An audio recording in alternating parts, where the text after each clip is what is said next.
بسم اللہ الرحمن الرحیم۔ السلام علیکم۔ آج میں آپ سے قبر کے سلسلے میں بات کرنا چاہتا ہوں، کیونکہ ہم لوگ قبروں میں اپنے لوگوں کو دفن کرتے ہیں اور ایک وقت ایسا آئے گا کہ ہم لوگوں کو بھی دفن کیا جائے گا۔ تو قبر جو ہے وہ آخرت کی زندگی کا دروازہ ہے ایک طرح سے سمجھیں تو، اور جیسے ہی کسی کو قبر میں رکھا جاتا ہے اور قبر بند کر دی جاتی ہے تو قبر کا عذاب اس کی طرف آتا ہے، اور سر کی طرف سے بھی آتا ہے، سیدھے ہاتھ کی طرف سے بھی آتا ہے، الٹے ہاتھ کی طرف سے بھی آتا ہے، اور پیروں کی طرف سے بھی آتا ہے۔ تو جو شخص نمازی ہوتا ہے تو نماز اس کو سر کی طرف سے بچاتی ہے، اور جو روزے ہیں وہ سیدھے ہاتھ کی طرف سے اس کو حفاظت کرتے ہیں، اور جو الٹے ہاتھ کی طرف سے زکوٰۃ اس کی حفاظت کرتی ہے، اور پیروں کی طرف سے اگر آتا ہے عذاب تو پیروں کی طرف سے نیک اعمال جو اس نے اپنی زندگی میں کیے ہوتے ہیں وہ اس کی حفاظت کرتے ہیں۔ اور جیسے ہی قبر میں دفن کرنے کے بعد لوگ جانے لگتے ہیں تو اسی وقت فرشتے اس کے پاس آتے ہیں، اور فرشتے اس مردے کو اٹھا کے بٹھا دیتے ہیں، اور اس سے 3 سوالات پوچھے جاتے ہیں کہ تمہارا رب کون ہے، تمہارا دین کیا ہے، اور تمہارا حضرت محمد صلی اللہ علیہ وسلم کے بارے میں کیا خیال ہے۔ تو اگر وہ صحیح جواب دے دیتا ہے، یعنی میرا رب اللہ ہے اور میرا دین اسلام ہے اور حضرت محمد صلی اللہ علیہ وسلم اللہ کے پیغمبر اور نبی ہیں، تو وہ شخص کامیاب ہو جاتا ہے، اور اس کو جنت کی کھڑکی اس کے قبر میں کھول دی جاتی ہے، اور اس کی نظر جہاں تک جاتی ہے وہاں تک اس کی قبر کو پھیلا دیا جاتا ہے۔ اور جو شخص ان 3 سوالوں کے جوابات نہیں دے پاتا تو وہ بڑی مشکل میں پھنس جاتا ہے، اور جہنم کا دروازہ یا کھڑکی اس کے لیے کھول دی جاتی ہے، اور اس کو وہاں کی بدبو اور وہاں کی گرمی کا احساس ہونے لگتا ہے۔ تو جو فرشتے آتے ہیں سوالات کرنے کے اندر، وہ بہت ہی ڈراؤنی شکل اور صورت میں آتے ہیں،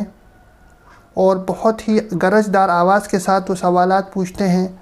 تو جس انسان نے اس زندگی کے اندر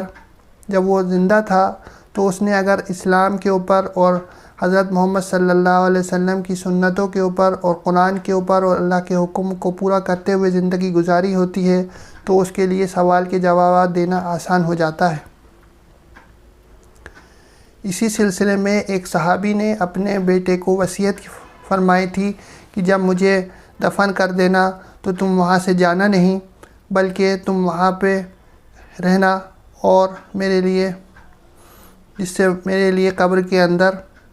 آسانی والا معاملہ ہو جائے گا، کیونکہ یہ چیز انہوں نے حضرت محمد صلی اللہ علیہ وسلم سے سنی تھی کہ اگر کوئی رشتہ دار قبر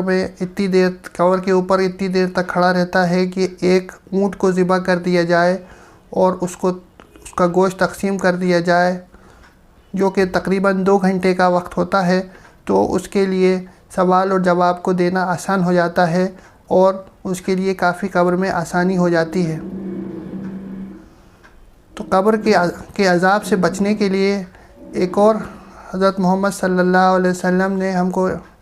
حکم دیا ہے کہ رات کو سونے سے پہلے سورہ ملک پڑھیں، اور اس سے پہلے سورہ ملک پڑھنے کے بعد ہی سوئیں۔